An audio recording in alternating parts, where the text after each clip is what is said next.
Hey everybody, it's Overkill here with the 15th and final Warhammer, Total War Warhammer, whatever, main faction focus video. So, yes, this is the 15th and final main faction, which is, I didn't even mention it, it's the Chaos Demons, although you probably all know that because you've been waiting for like a month for this video, and I have to start the video by apologizing sincerely. I'm very sorry that it took me this long to make this video.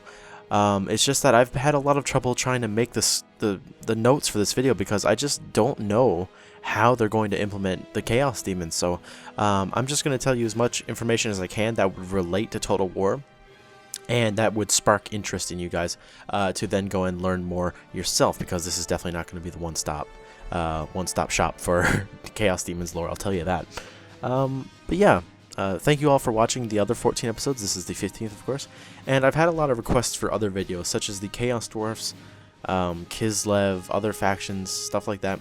And I can't promise anything. I'll try to work on them, but the information given about those factions is nothing compared to the information given about these.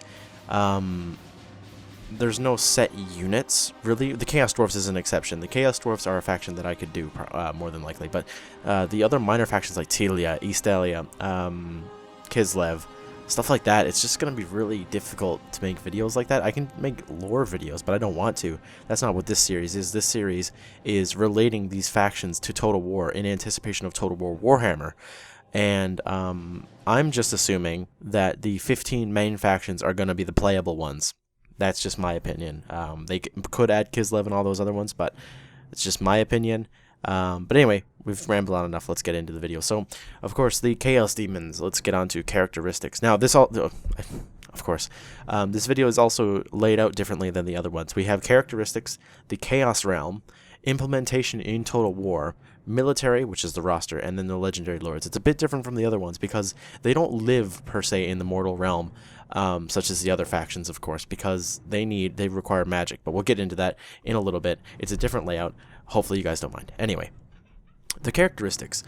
The Chaos Demons are not a normal faction in the sense of what we've seen before. They don't own lands. They are a purely horde army. Like, they don't like raise armies and be like, oh, let's march from our lands to invade these people and take back some lands that they took from us. No, they're just out of nowhere.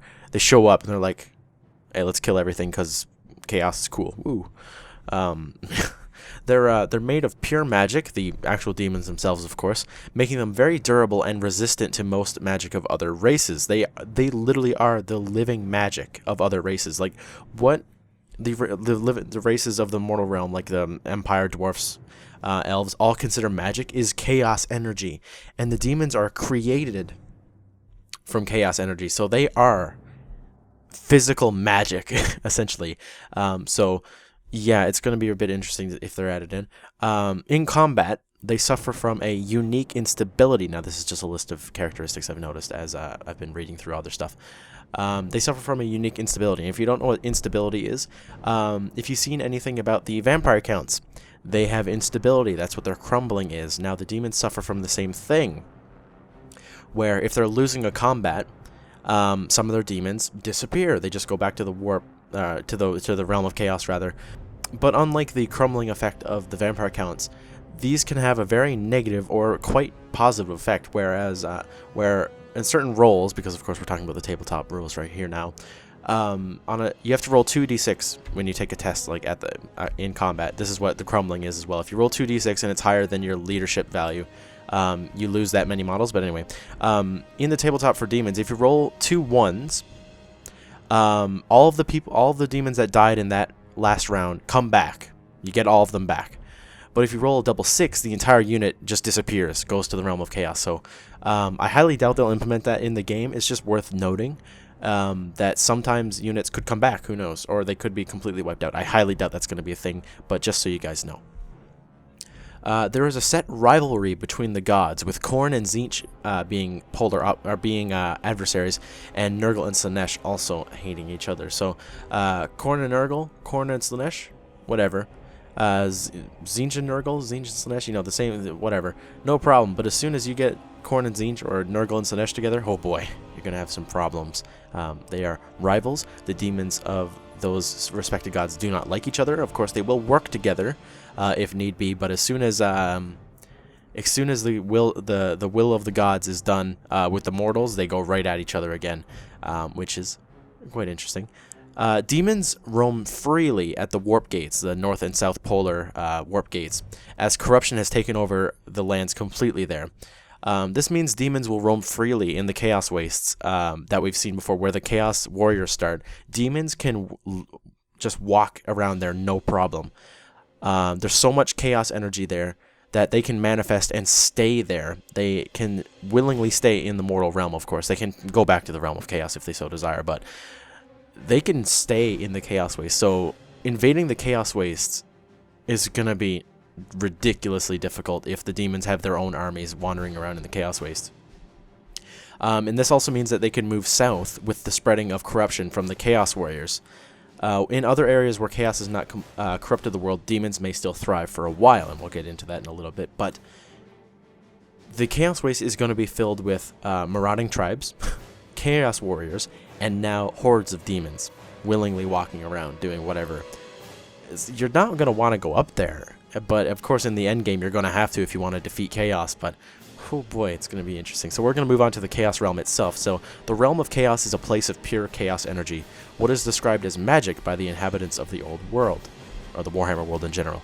As this energy is the raw stuff of another dimension, it has no need to conform to the physical laws of our world. The forces gravity, time, and laws of thermodynamics and motion, for instance, do not apply to it. As such, anything that comes into contact with the chaos energy distorts and mutates into a form unnatural of this world. Unliving material, such as rock and living biological life forms, are equally susceptible to being corrupted and physically warped by mutation by the energy.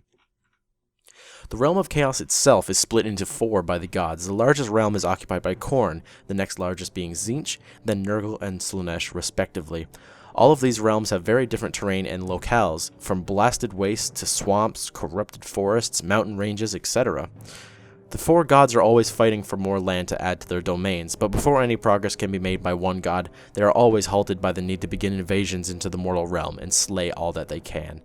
So the realm of chaos is a physical place. Now, it is created by energy. It disappears and reappears and all that shit, and it's hard to say that it's physical when it's not at the same time. But this brings me into a way that, or an interesting thing that CA could do. Now, if you've read the recent post about their free LC and DLC plans, they mentioned that with new factions being added in, they would do a mini campaign involving that, or revolving around that faction, and then add them into the grand campaign as well. Can you imagine, although I don't think they'll do it because they might leave that for Wood Elves to do a campaign in Athel Loren, but can you imagine a demon campaign in the Realm of Chaos where you play as one of the 4 demon gods, or gods of chaos, and you fight for control of the Realm of Chaos? Can you imagine how cool that would be? Again, I think it might be reserved for Athel Loren and the Wood Elves, this micro campaign that only involves them. It could be a campaign of them fighting for control of Athel Loren against Beast. I don't know. The whole idea of a campaign relates to the demons more, in my opinion. I've seen a lot of people mentioning the Wood Elves part, but it would be cool if there was a micro campaign for the demons where you fought for the Realm of Chaos. I think that would be quite nice. Leave your thoughts down below on what a campaign or a mini campaign in Warhammer could be. I'm quite interested to hear what your guys' thoughts are. But yeah, so now we have to talk about their implementations in Total War, which we kind of just said then by talking about that. But if magic is to manifest in certain areas, it can create small rifts in reality, which is basically a small warp gate that's in the poles of the old world, or the Warhammer world in general. And from these rifts, numerous demons can spew forth and slaughter all in their path in the name of their god. Eventually, the magic and emotions of, just the populace of the Warhammer world that caused the rift will be consumed by the demons, and they'll have to return back to the realm of chaos, as they cannot be sustained anymore because there's no magic there to keep them going. So one of my other ideas for the demons was maybe the Warriors of Chaos could have a mini WA mechanic where demons will appear next to a successful Chaos army in areas of corruption or high magic. I'm not quite sure. This is all speculation. I have no idea how they're going to do it. Again, if you guys have any ideas for how demons could be implemented, please leave it down below, because I really want to get some cool ideas from you guys. Another thing is they could be simply a horde that starts in the north and relies heavily on corruption to be able to go south. That could receive random armies in the lands of mortals from large amounts of magic. It's just interesting, because if they're going to be a playable faction, there's going to be a lot of weird mechanics for them to actually make them fun. And I have no idea how they're going to be pulled off. Another point for Total War is, in battle they will be a force to behold in terror. The unflinching servants of chaos will not retreat so long as there is blood to spill. Thus they suffer from instability like the undead, in game terms that is. Where in a losing fight, demons will return to the chaos realm. In some instances, the slain demons have returned to fight again, but in others, full regiments of demons have disappeared in the blink of an eye, never to return again. I mentioned this earlier, that the whole crumbling thing will affect demons as well, it seems, because they have the rules for it. So to counter demons being very powerful in combat and being very hard to kill, they will have a crumbling effect if they're in an unwinnable fight, essentially, or a very outnumbered fight, just like skeletons and all the other undead units. So it will be interesting to see them, and I really do hope they get implemented in the game as a playable faction. CA have said that they're going to represent all 15 major factions in the 3 games, but that doesn't mean that they have to be playable. They could just be, like my first point, they could be a mini WoG mechanic for Chaos Warriors. I don't know. No one knows. So again, if you guys have any cool ideas, please be sure to leave it down below, because that is all the information I can really give you, that I know of anyway. I'm sure there's like lore masters out there that'll get mad at me and in the comments leave nasty comments and then say like, oh, you forgot about this, you goddamn idiot. Guys, look at me, listen to this. And of course, you know, if there's comments like that, I appreciate most of them, because a lot of them do have information that I miss. So yeah, be sure to check those out. So yeah, now with that out of the way, we're going to move on to the roster, and what a roster it is. So we are looking at the Demons roster. It is on screen. It's been on screen for a few seconds now, probably. Yes, it is a nice roster. So the legendary lords that we are going to be looking at today for the Chaos Demons are Kairos Fateweaver, Kugoth Plaguefather, and Skarbrand the Exiled. Now, you notice that 3 of those legendary lords are Tzeentch, Nurgle, and Khorne. So you may be wondering, what the fuck, why isn't there a Slaanesh legendary lord? Well, these 3 characters are all lords in the tabletop, and there's lords and heroes, and even in Total War Warhammer we've seen on the rosters that lords and heroes are separated into a separate thing. But anyway, Slaanesh only has characters in the heroes section, and from what we've seen so far, no one from the heroes section has been included as a legendary lord. All legendary lords have been taken from the lords section of army books, so I'm keeping to that. There are a couple of characters in the hero section, such as the Mask, and etc., that are from Slaanesh. It might only be her, him, it. I'm not quite sure. Anyway, but yeah, they're there. I'm not quite sure if they'll even be in the game. We haven't seen any heroes yet, so yeah. Anyway, let's move on. So we'll talk about the legendary lords in the final section, of course, as we always do. So let's move on to lords. So first off, we have the Demon Prince. Now, these are going to be your run-of-the-mill army leaders. They can be undivided demon princes, or of course marked from any of the gods. And like I said, these are just going to be your basic, if you can call it basic. The one demon prince is much more than, let's say, an empire general or a dwarf king or a dwarf lord or something. These guys are going to be just horrendous to fight. They're just going to be absolute killing machines. And of course, depending on what mark they take, they'll get extra benefits, such as Khorne giving charge bonuses and strength and stuff. Slaanesh getting armor piercing. Tzeentch getting abilities to their magical saves and magic. And of course, Nurgle just being tougher and harder to kill and stuff. So it's going to be very interesting. We then have the greater demons of Chaos. And they are split into 4, of course, for the 4 gods. We have the Bloodthirster, the Great Unclean One, the Keeper of Secrets, and the Lord of Change. Now, I would imagine that Demon Princes would be your early game generals, of course, because they're just, you know, a little bit more generic. And then as you, I don't even know, maybe create a god-specific army, you get a greater demon. They might not even be considered army leaders in the game. They might be a unit that you can use. I have no idea. It's going to be very interesting to see. But the great thing is that Darren Darren CA, that is, has confirmed that the Keeper of Secrets is in Total War Warhammer. On Reddit, someone posted something about the first trailer where they show a Keeper of Secrets, asking like, oh, is this actually ever even going to be in the game? You guys showed it in the trailer and you haven't shown it yet. And Darren in the comments did mention the Keeper of Secrets is in the game, so I would imagine that confirms that the other 4 Greater Demons are in there. But at the same time, that means either Chaos is a faction, or the Demons rather, is a faction that we haven't seen yet, or the Demons have been rolled into the Chaos Warriors roster, which I've been saying a bit from the beginning. Either or, I'd be completely pleased with. Day 1 playing as the Demons with the Chaos Warriors, I would absolutely freak out with happiness. But who knows? But yeah, I've been showing pictures of all 4 of them as we went on. If I was to go into specifics for all of the specific god units, like the Heralds and the Greater Demons, I'd be here for a while. So you can go ahead and look up different resources. I can have links to stuff down in the description. But yeah, these are the absolute biggest demons that you can possibly find, and they're going to be game changers. They're going to be able to take on like half an army by themselves, maybe even an army. Who knows? In lore perspective, that is.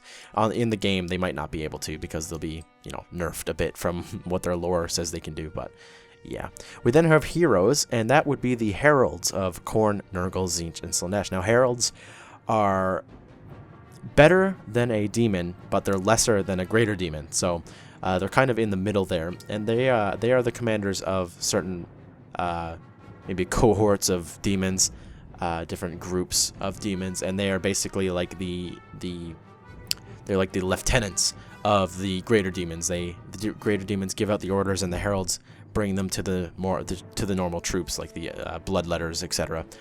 So these guys are going to be, I have no idea what kind of role they could play. We've seen so far that heroes are the agents of Total War Warhammer, so they could spread chaos, corruption, they could make troops fight better. I have no idea how this is the thing, all of the other factions you kind of have an idea of how they could work in Total War, but this faction is completely just out there. It's a complete wild shot in the dark about how they could be implemented. So your guess is as good as mine, guys, and I certainly don't have a very good guess as to how they could be implemented rather. But of course, we must move on. We have melee infantry, so we have the bloodletters. Now these are the demons of Khorne. They are going to be a very solid melee infantry, where you can charge them in.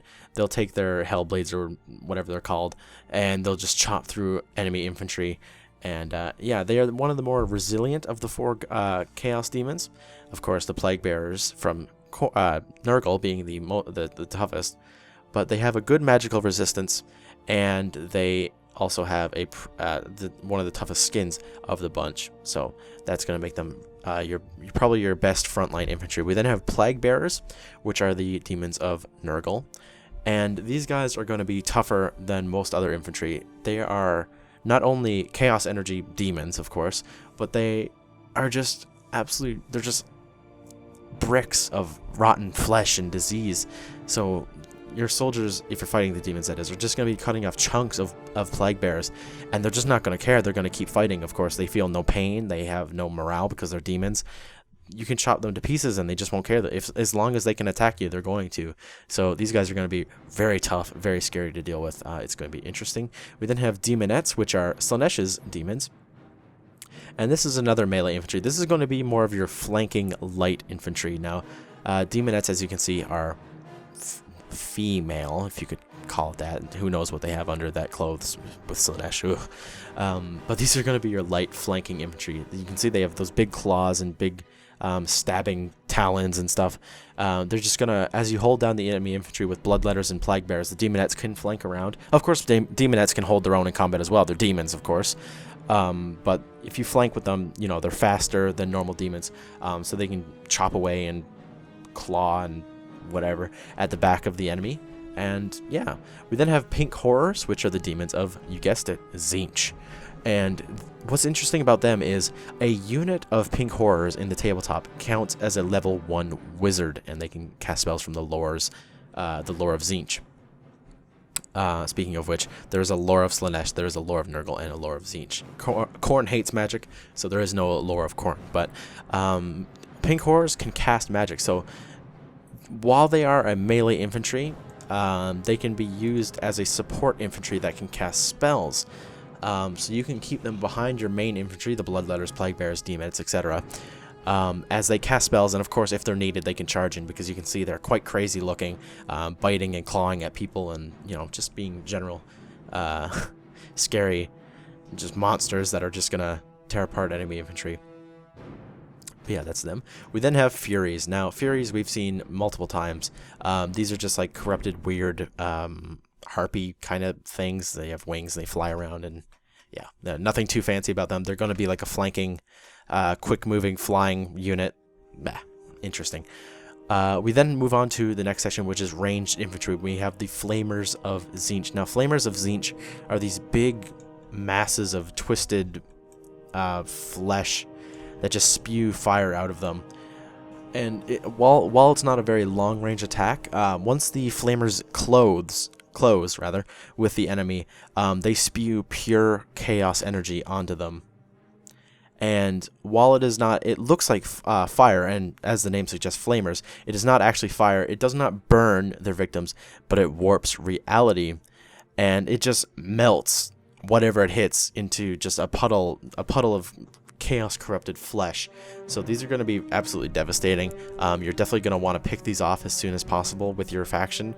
If you're playing as Empire or Dwarves, you can shoot cannons at them and hopefully destroy them, but if they close the distance, they're going to be turning like units into mush basically, so watch out for them. We then move on to cavalry, and we have the Blood Crushers. Now the Blood Crushers are a mix of a Bloodletter and a Juggernaut of Khorne. Now a Juggernaut is a huge brass beast that is essentially a demon inside a brass body that takes the form of, like, it almost looks like a rhino-ish creature.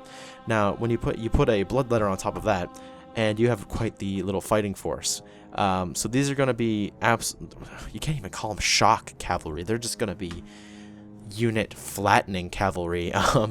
You're going to be charging these into enemy units that you want dead, and they're going to kill them pretty easily. These things are just hulking masses of metal with a demon on top swinging his hellblade around, just cutting people into pieces. So these are probably going to be in units like half the size of a normal cavalry unit. Because of how powerful they're going to, maybe even a third, I don't know. They're going to be really devastating. I'm so excited to see them. Khorne is my favorite god, if you haven't noticed. I talk about the Khorne demons in quite a nice tone, and then the other ones I just read the information. Khorne is definitely my favorite. I have a Khorne Chaos Warriors army as well, so that's kind of why. So then we have Seekers of Slaanesh. Now Seekers, you can see, are a really weird animal. Slaanesh is just so weird. Ugh. I don't know. But Seekers are these weird little monster things with demonettes on them. And these are going to be your early fast cavalry. They're going to be really good for chasing down enemy skirmishers and such, or charging in the flanks if you really need to. Just being a general fast cavalry, essentially. And of course the demonettes on top, using their claws and stabby things, they can kill infantry and such. And yeah, these are going to be your heavy, or your light, scout cav and all that stuff. We then have Plague Drones of Nurgle. Now these aren't cavalry in the sense of a mount on the ground, but they aren't really flying. It's more of a hovering, it's like a slower moving, hovering giant fly that Plague Bearers ride upon. So these are going to be really small units from what I could gather, just from how big they are. And these, I'm not quite sure what they could act as. Of course, they could just flank and mess up people from the rear, but they're not really something that charges, per se, and just, like, charges into units and knock them over. So it's going to be really interesting to see them. But they do have a bit of a little short-range missile attack, where they shoot out little poison things that, swarm, or little flies or something that swarm over the enemy and do stuff like that. So they're going to be, I guess, like a support-ish kind of cavalry, where they just, go in when they're needed and start chopping some stuff up and spitting acid on people. They are flies, so maybe they could spit acid on people. That'd be pretty cool. But yeah, interesting to see them, and of course they are disgusting, as you can see. We then move on to chariots, and we have first just mentioned, chariots seem to be Slaanesh's main section, basically. There's one thing that isn't from Slaanesh, and yeah, it's good. chariots are definitely Slanesh's thing. So we have the Seeker chariot. Now this is just a chariot with Seekers controlling it. There's demonettes in the back of it, of course, and as we've shown multiple times, or as we've mentioned multiple times, they are, of course, there's of course going to be demonettes just stabbing out and chopping people up and all that stuff. So yeah, and of course it is scythed, because you can't have a cool chariot without it being scythed. So yeah, it's going to be pretty cool to see them. We then have the Burning Chariot of Tzeentch. And the Burning Chariot of Tzeentch is a little disc that a herald, or just demons in general, or Tzeentch demons in general, ride upon, that is being pulled by Seekers. They are the little flying stingray things that you see. And these are just surrounded by chaos energy, of course, relating to the flamers again. It's not actually fire, but it's just pure chaos energy that is, spewing out. And these cause quite a few ranged attacks where they can shoot pink or blue fire. And pink fire is like if you take the animation for the dwarf flame cannon, it looks a lot like that. And then blue fire is a bit of a grape shot. It uses the rules for grape shot in the tabletop game. So that shoots out flaming little balls of flame basically around. So this is going to be flying around, spewing fire everywhere, being a bit of a nuisance to the enemy, whereas the other chariots are actually going to be more in the fight, actually killing. We then have the Exalted Seeker Chariot of Slaanesh. Now, this is just a big upgrade. You slap on 2 more Seekers, you slap on 2 more Demonettes, and you put a hell of a big grinder on the back. So anybody that gets knocked down is just going to be sucked up into that grinder, and it's going to be a terrifying sight. The thing looks damn cool. It's a really cool model, as you can see. So I'm really looking forward to seeing this on the battlefield. And yeah, it's just gonna be quite cool to see. We then have the Hell Flare of Slaanesh. Now, if you thought the Exalted Chariot was cool, look at this thing. Now, this is pulled by 2 Seekers with a Demonette on each, and then another Demonette on the little stand thing there. And basically, they're on the 2 opposite ends with scythes on the side. And then throughout the middle is just this huge rotating just blender, essentially. So they're going to be pulling this through ranks of enemy infantry, and they're just going to be destroyed by this thing. I really can see this being like, I just don't have no idea how they're going to balance this thing. It looks like it'd be overpowered as hell in a game where you can just click and the chariot would just run through enemy infantry, and realistically it would destroy them instantly and kill them. So I'm not quite sure how this would ever be balanced. Maybe it's going to be easy to kill with it just being pulled by Seekers and Demonettes. I have no idea, but that thing looks absolutely devastating. Very scary, of course. We then have for artillery, the new section, we have the Skull Cannon of Khorne. Now, the Skull Cannons are the only artillery that the demons have. And as you can see, it is a little chariot thing with a cannon on the top, which is occupied by 2 bloodletters. Now, of course the cannon causes flaming attacks because, well, why wouldn't it? Look at the thing; it's crazy. Khorne's all obsessed with fire and stuff.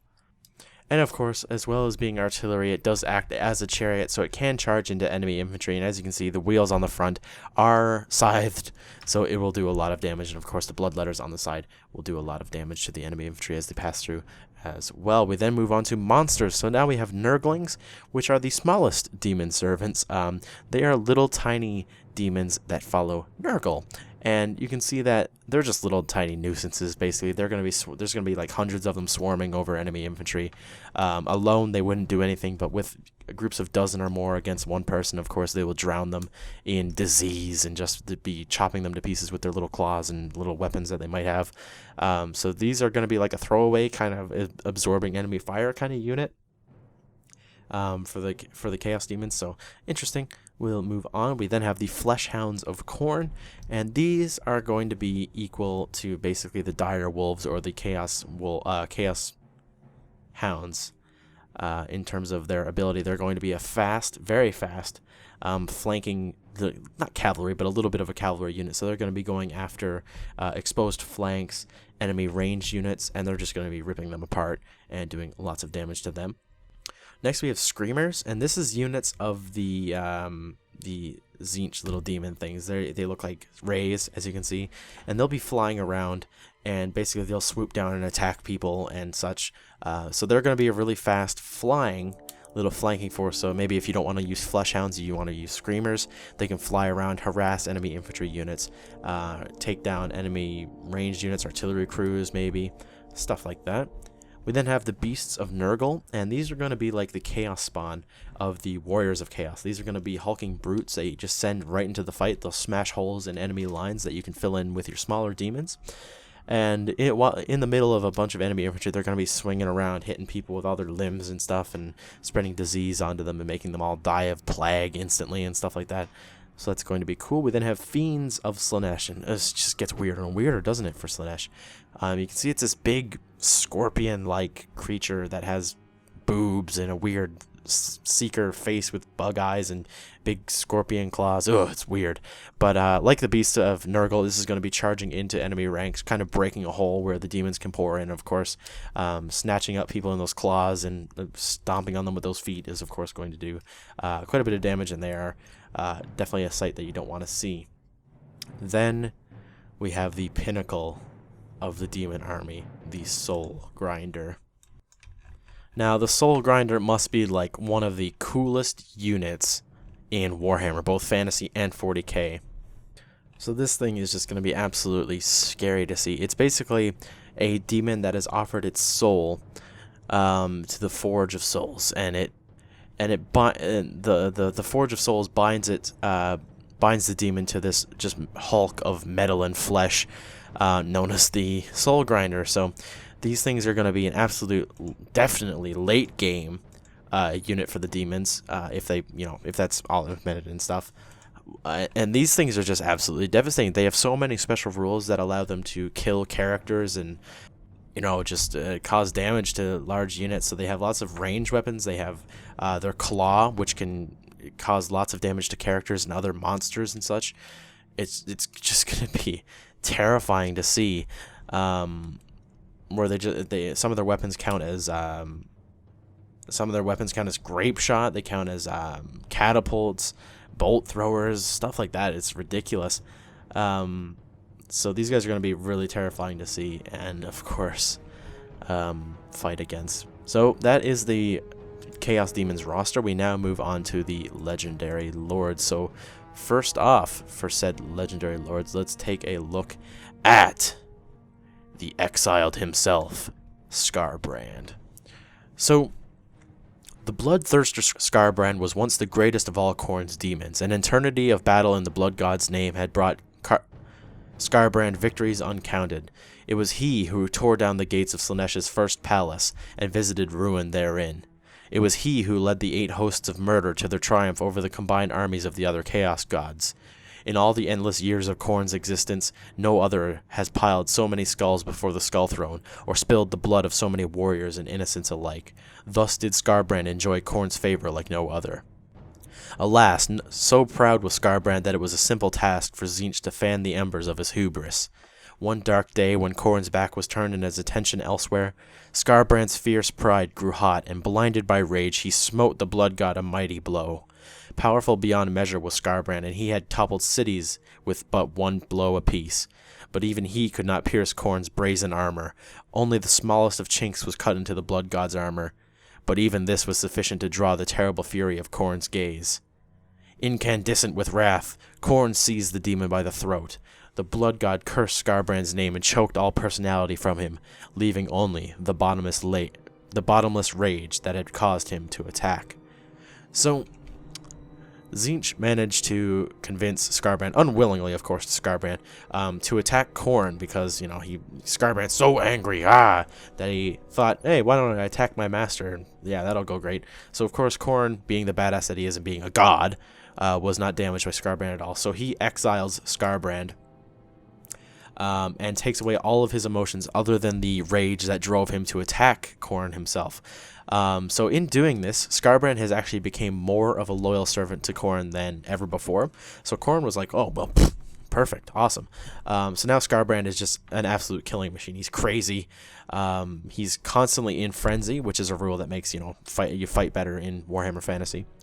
And yeah, he's just absolutely crazy. And in the tabletop, while he's alive, he actually gives the rules for hatred to everybody on the table. So all of your units get hatred to everyone, and all of the enemy units get hatred to everyone. So it's a bit interesting that he makes everyone hate each other. So that's a bit interesting. And his magical weapons are Slaughter and Carnage, and that's his 2 axes, where armor saves cannot be allowed against his weapons. So basically, he's just going to be chopping through people like a hot knife through butter. We then have Kairos Fate Weaver. Now, Kairos Fate Weaver is a Lord of Change of Tzeentch. And even Tzeentch dares not enter the Well of Eternity, the vast receptacle of knowledge at the heart of the impossible fortress. The great sorcerer, mighty though he is, cannot be sure of survival within the inky currents of infinity. Still, the Well of Eternity holds great sway over Tzeentch's mind, for it is one puzzle he cannot solve, and the one mystery he cannot know, a challenge almost painful in its intensity. It was in cause of understanding that Tzeentch hurled Kairos, a Lord of Change known as Fate Weaver, to mortals, into the foreboding depths of the well. While the great sorcerer was not prepared to risk his own being in such a venture, he had no such misgivings at risking one of his servants in such a fashion. Since he clawed his way back from the well after years unaccounted within its depths, Kairos has seen things that are hidden even to Tzeentch. His right head sees possible futures as clear as day.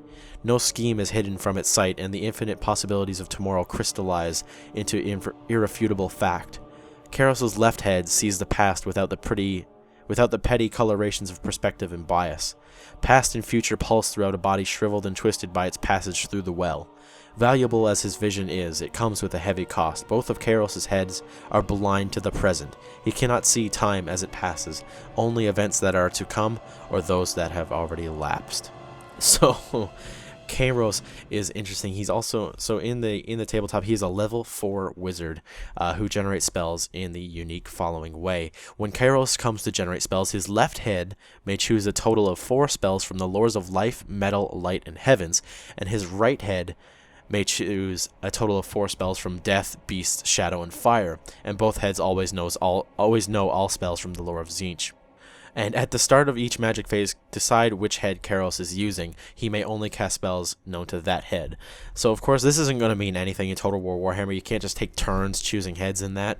So I'm not quite sure what they're going to pull off with him, other than him being a badass wizard, of course. So it's going to be quite interesting to see him. As you can see, he's a bit creepy looking. His magical item is the Staff of Tomorrow, which lets him reroll a single d6 of your choice once per turn, which could be a save that's going to either save or kill a character of your choice, a d6 that could mean the failure or passing of one of your spells. Who knows? Anything like that, he can reroll once per turn. So basically, he's just going to be better at, I don't know, not miscasting and stuff like that. So finally, we have Ku'gath Plaguefather. Now, Ku'gath Plaguefather is a great unclean one. Whilst other great unclean ones work to spread the plagues already extant, Ku'gath the Plaguefather is fascinated by the breeding of new and virulent life. Ku'gath aims to one day breed a contagion that can infect the gods themselves. The Plaguefather prides himself upon his detachment. After all, what concerns could possibly encroach on his great work? So absorbed is he in his vast search for the perfect plague, Ku'gath remains relatively untroubled by the shifting balance of power within the realms of chaos. Yet this is not to say that the Plaguefather does not play his part in the great game.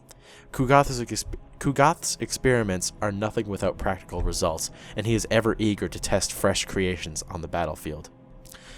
So, yeah. He has a passive ability where he heals Nurglings around him, and he's also a level 1 wizard that knows spells from the lore of Nurgle.